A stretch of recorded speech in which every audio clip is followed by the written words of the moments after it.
welcome in to be our guest. And we have Mike Jordan with us again this week with Alabama Power.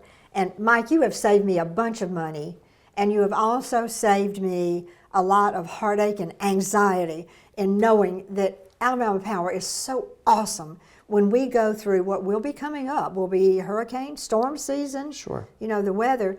And let's talk a little bit about safety and about Alabama Power. And frankly, thank you guys, because I don't know how your linemen do what they do.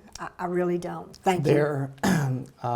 Wow. I'll start with that. Our linemen are, and our engineers and our support staff, they're some of the very best in the country. And their awards they are. They're national awards that prove that. So they're really good at what they do. But customer safety, employee safety is where we always start. And you're right, it's storm season. Yep. And Alabama has multiple different types of storms right now. We're in spring, so tornado season, high winds that we've had. Heavy winds. Lots of wind that we've had recently. We'll move into hurricane season, and then we'll move back into a fall tornado season. So we don't really have a quiet season anymore. So there are a couple of things that we always encourage people. Stay away from down power lines. First and foremost, always assume that a power line is energized and stay away from it. They can be deadly. Yeah.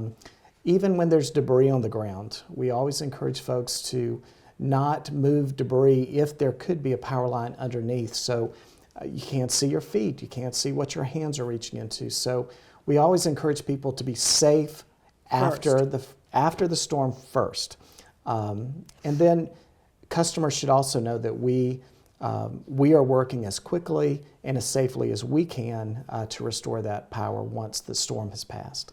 How do we know that there's not something wrong with, say, our television or our this or our whatever? How do we know that the electricity is just out? And when can we anticipate it coming back on? Sure. So Alabama Power has a couple of ways. There are text alerts that customers can sign up for. So when someone's power goes out, there's actually a text that's sent that not only tells them that their power is out, but will give them some expectation when your power is going to be restored. And that is a constantly meant. So if the power is going to be out for a little bit longer, you'll get a text that says that. If it's going to be on more quickly, it'll say that. So there's all sorts of technology that will help. How do I sign up for that? Sure. Just go on alabamapower.com. It's under your customer account, and just sign up for text alerts.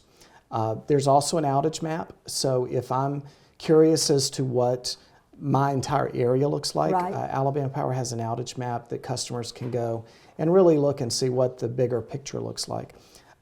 For instance, we think about storms a lot, but we have outages on blue sky days. True. And those are because of any number of things. It could be an animal has gotten into a piece of equipment and has caused some issues. Yeah. It could be, unfortunately, a vehicle has crashed into a pole and broken a power pole. So even when we're talking about storms, but even when we are in a non-storm environment, there can still be power outages, and we want customers to know, still be safe in those environments, and there are ways to know how to know that there's a power outage and when that service is going to be restored. So would it be safe to say that if you've got a lot of tree limbs and you've got a lot of storm damage, and that you're better off to stay put in your house? Don't go out and be moving things and...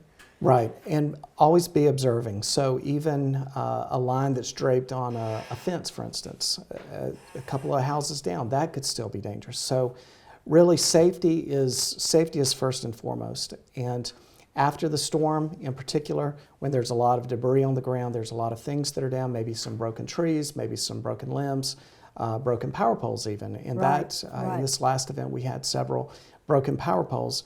It's best to let the professionals with the city's tree crews do their thing, and then let Alabama Power come in and also help get the power restored. Okay, we're talking about post-storm primarily. Is there anything that we can do proactively if we know there's something coming? Sure. All sorts of tips on alabamapower.com of how to prepare for severe weather, but again, starting with safety, the first thing that we all should have are multiple ways to receive weather warnings. And that could be And we shouldn't rely just on one, so we shouldn't rely just on the tornado sirens. Right. Weather radios are very important, alerts on the phones, and so there's lots of different ways you can even anticipate that there's going to be bad weather and know that bad weather's there. Charging everything prior to the actual storm. Be sure, that is a big tip, right? Be sure your phone is charged. Right, because my phone alerts are great as long as my phone is charged, right? Right. So making sure that all of your stuff is charged so that if you do lose power, you've got plenty of charge to make it through the next few hours. And make sure you're charging, your power packs are charged as well, because you don't know how long this is going to last. Right. So, let us know. Okay. Call Alabama Power. There's a good chance that we already know that the power is out, but anything that a customer might be able to provide that, I've got a line that's down and it's sparking, that's again back to safety, a huge safety hazard. So let us know of issues and things that are going on after the storm. Feel free to call Alabama Power and Yes. let them know when you have something like that. Yes. And thank you so much, sir. You're welcome. Just appreciate it. Appreciate the fact that we have electricity. Yes. And that you keep the light on for us. Thank you for having us. Oh, it's a joy. And thank you for being with us, and we'll be right back.